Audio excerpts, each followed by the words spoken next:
Now I'm going to transplant. So I create hole with my fingers in there, and then I bring out my plants this way.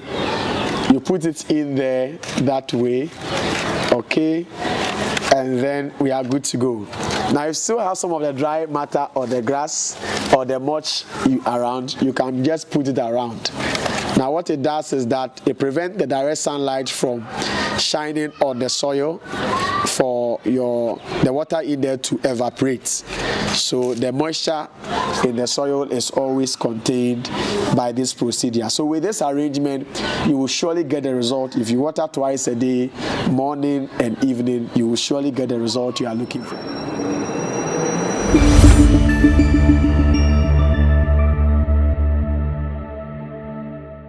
Okay, so many people struggle with the idea that you can grow in containers. I mean, some wouldn't agree at all when you say that, oh, I'm planting in containers. They will tell you that the roots cannot go deep. It won't do well. That's right. Right? So it's a difficult concept for them.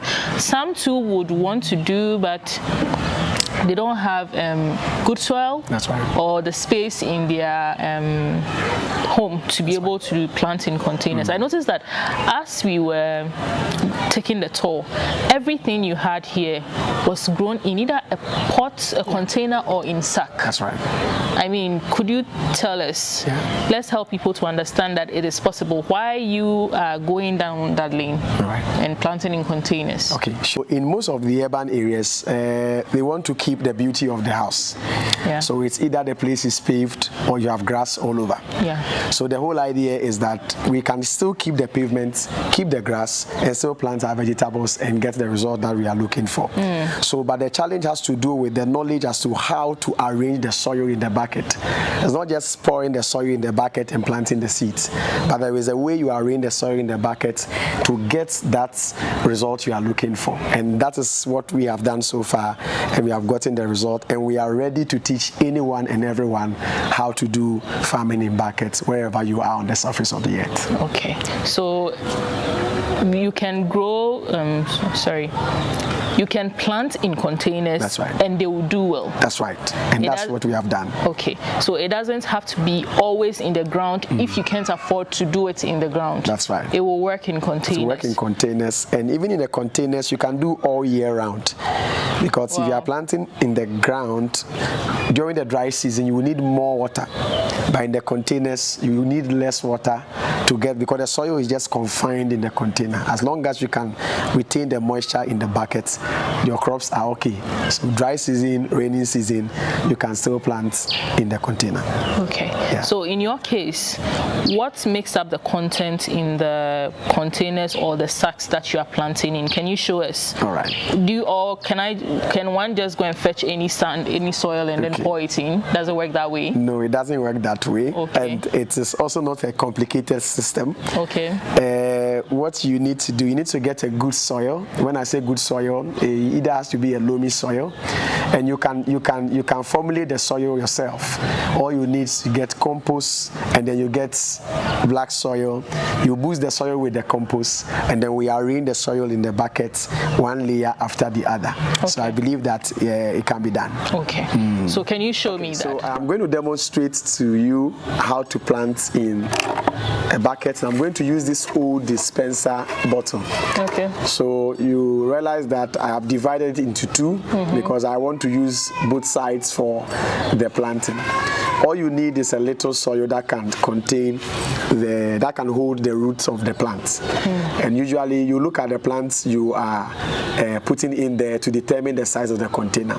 Tomatoes, pepper, lettuce, cabbage. You don't need so much soil.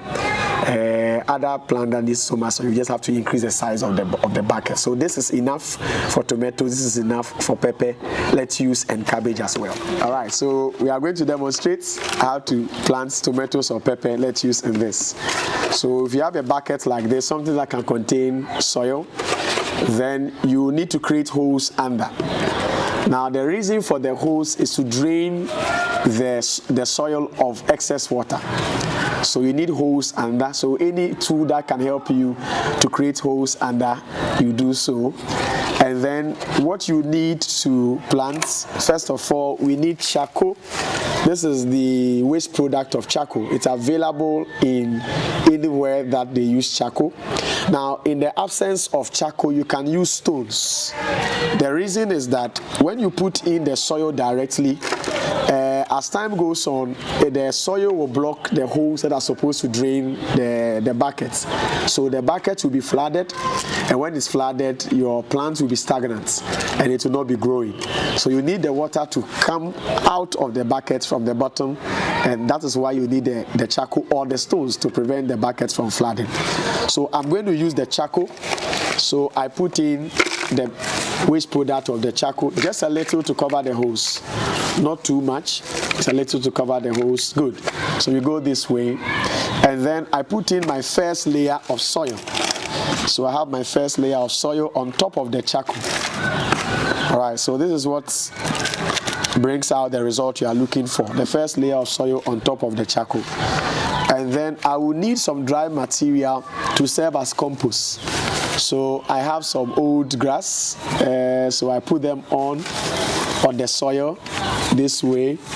Okay, so what it's going to do is going to help me mulch the base soil so that it doesn't become so dry that the plant will dehydrate, and it's also going to serve as compost, providing me with micronutrients.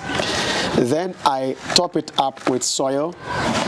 Okay, soil, and then I'm good to go. So this is just the process. It's so easy, everybody can do it, and you get the result you are looking for. So top it up with soil this way, and it should not be too full because you need the space up there to contain the amount of water you are pouring on the plants. So just this way, and then I think I'm done. So 90% full is okay. You leave the 10% space for the plants. Now I'm going to transplant. So I create hole with my fingers in there, and then I bring out my plants this way. You put it in there that way, okay, and then we are good to go.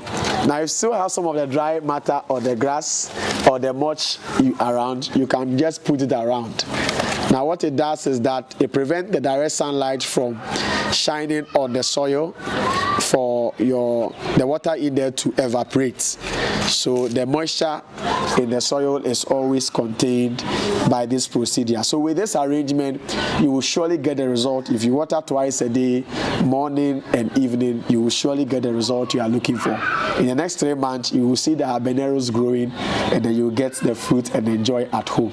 So urban farming is possible. Farming in bucket is possible. Everyone can do it. Everyone can try it, and we can get the results together. Right, Ibrahim, we've seen how it's done in the containers. Is this the same process for planting in the sacks? Okay, so with the sack, because the sacks have holes around it, you don't have to poke holes around the sack or under it. Okay. And then you don't need to arrange the soil with the charcoal under, because definitely the water will drain out. Okay. So all you need to do is to boost the soil with any compost or manure you need. You load them in the sack, and then you just transplant your crops, and then you are good to go. But there is one thing about the sack. When you put them on the bare floor and it rains, the rain is going to soak the soil. So if you are planting in sack, you ensure that you put them on something which is higher from the ground, so the water can drain. Exactly, drain, and then it will not be flooded by the rainwater on the floor. So that's the only secret with the sack. But anything can be planted in there. Okay. Right. So I saw that you had cabbages in there. It means that if I wanted to plant tomatoes in the sack, it was possible. It was possible. Okay. It was possible. So everything is possible. Okay. As long as you have something that will contain the soil, you can plant anything you want. All right. So I mean, in this space, obviously the whole area is cemented. So there is nothing like planting in the ground. That's right. So planting in containers is the way to go. And then you have so much evidence here that shows that it is possible. That's right. So anyone out there who wants to try it, it's been done. It's been done. You succeeded. That's right. So that person can also start it. Sure. Right. Sure. Thank you so much for having us. You're most welcome. All right.